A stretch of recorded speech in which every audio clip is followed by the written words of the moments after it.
আসসালামু আলাইকুম রহমতুল্লাহি ওবরকাত।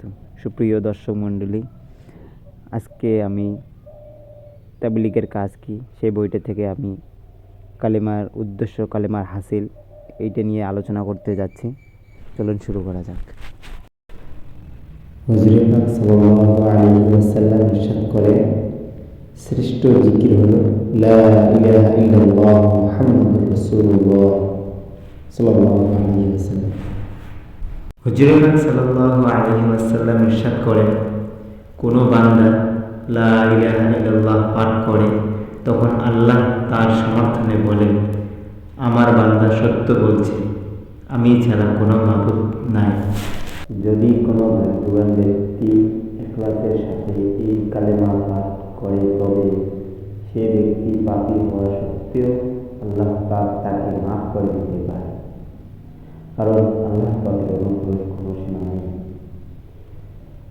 যদি কোনো ব্যক্তি ইখলাসের সাথে এই কালেমা পাঠ করে তবে সে ব্যক্তি পাপী হওয়া সত্ত্বেও জান্নাতে প্রবেশ করবে।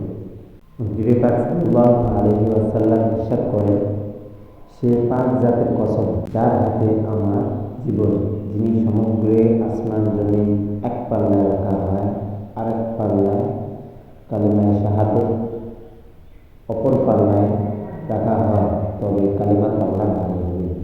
হুজুর পাক সাল্লাল্লাহু আলাইহি ওয়াসাল্লাম ইরশাদ করেন, কোনো ব্যক্তি দিবারাত্রির যে কোনো সময় লা ইলাহা ইল্লাল্লাহ পাঠ করবে তার আমলনামা হতে পাপসমূহ মুছে তত পরিবর্তে নেকি লিখে দেওয়া হবে। কালেমা হাসিল করার তরিকা। এই কালেমা আমি বেশি বেশি পাঠ করি আর লাভ জানিয়ে অপর ভাইকে দাওয়াত দেই ও দোয়া করি। আজকের ভিডিও এই পর্যন্ত। এরপরে নামাজের উদ্দেশ্য এবং হাসিল নিয়ে আলোচনা।